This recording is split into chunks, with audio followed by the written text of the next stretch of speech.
Within the realm of witchcraft, the animal kingdom commands a realm of intrigue and symbolism.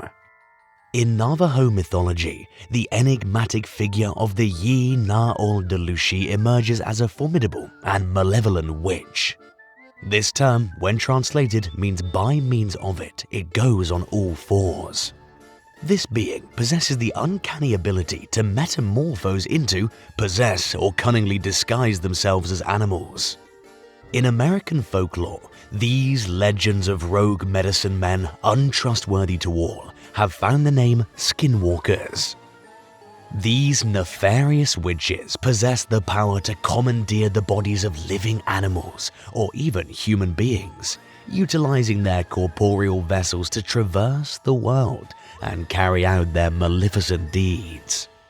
Their most common forms are wolves, coyotes, bears, birds, or dogs. They allegedly use this ability to harm, frighten, or even kill others. It's noteworthy that skinwalkers can manifest as either male or female entities. They're differentiated from the various shaman and medicine men of repute in these cultures. Even among Navajo storytellers, many differing legends detail exact origin of these beings. Some believe the first skinwalkers were revered medicine men who abused rituals for personal gain. Others suggest they were spiritual guides who turned to malevolent practices after being corrupted by a powerful entity. One particular legend tells of a highly respected healer in his tribe, known for his ability to cure diseases and bless those in need. However, he had a deep-seated envy of those who had more than he did, and this jealousy began to consume him. One day, he was visited by a mysterious figure who promised him power beyond his wildest dreams. All he had to do was perform a forbidden ritual that involved the harming of a family member. Blinded by his greed, the healer agreed and performed the ritual. After the ritual, the healer was transformed. He found he could shape-shift into animals, move at incredible speeds, and exert control over others. But with these powers came a heavy price. He was shunned by his tribe and consumed by his newfound cravings for harm and destruction. He had become the first skinwalker. Among the Navajo today, the legends have culminated in fables and stories meant to teach lessons about trustworthiness and wisdom. Skinwalkers appear as the antagonists, tempting the upright protagonists. However, among the nation, the legends, stories, and even the name of these beings is not mentioned lightly.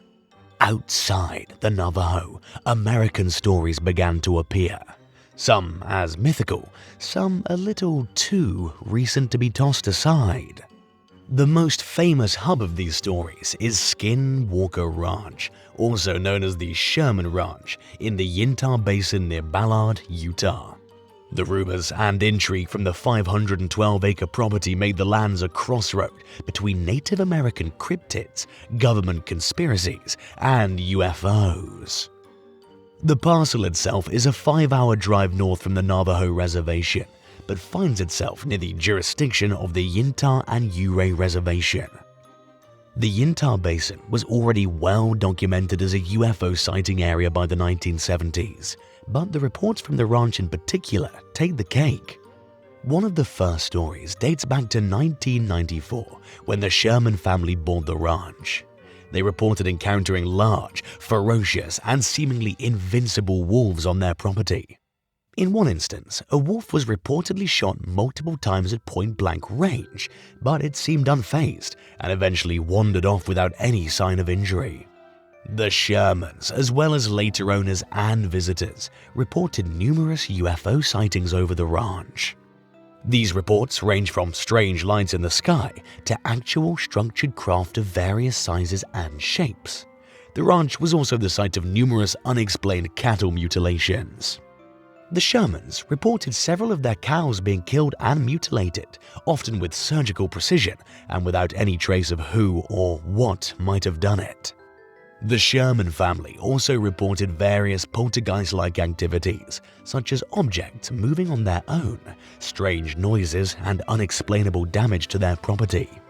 The ranch owners have reported seeing large humanoid creatures emerge from these alleged portals. By 1996, the Shermans accepted an offer of $200,000 for the ranch from paranormal and anomaly enthusiast, founder of the National Institute for Discovery Science and multi-millionaire Robert Bigelow. His organization, a non-profit dedicated to investigating UFO and supernatural claims, topics deemed too zany for mainstream research, sent their own researchers to keep an eye on the ranch. Occasionally, outside visitors, including Defense Intelligence Agency official James Lakatsky, were allowed. The ranch has been the subject of numerous books, articles, and documentaries, and while some people are skeptical, many believe that the ranch is one of the most active paranormal hotspots in the world. The family's experiences attracted the attention of paranormal researchers and investigators, including renowned UFO researcher Dr. Colm Kelleher and investigative journalist George Knapp. They documented the strange occurrences at the ranch and published their findings in the book Hunt for the Skinwalkers. The stories gained further attention in a 2005 documentary of the same name and the subsequent television series The Secret of Skinwalker Ranch. The book caught the attention of Lakatsky, who asked Bigelow if he could see it for himself. After one visit, Lakatsky reported a supernatural encounter to Bigelow, who related it to his friends, the then Republican Senate pro tempore Ted Stevens and Democrat Senate Minority Leader Harry Reid. The two helped pass a defense budget with their House colleagues that earmarked $22 million of the DoD toward investigating unidentified aerial objects. However, it's important to note that the claims and experiences surrounding the Skinwalker Ranch are highly controversial and have been met with skepticism. Famous skeptics like James Randi and even fellow ufologists like Barry Greenwood have called out the enormous resources spent on the ranch as frivolous or badly used. Some believe that the events are the result of natural phenomena, while others attribute them to hoaxes or psychological factors. Around 2016, Bigelow sold the land to Adamantium Real Estate LLC for $500,000. The company subsequently discouraged all public approach to the land. Barriers, barbed wire, CCTV, and the local authorities on speed dial have hindered all efforts to investigate. They even went as far as to copyright the phrase Skinwalker Ranch. Though many people have tried to find answers, few were found. Perhaps mystery will remain the biggest harvest from Skinwalker Ranch.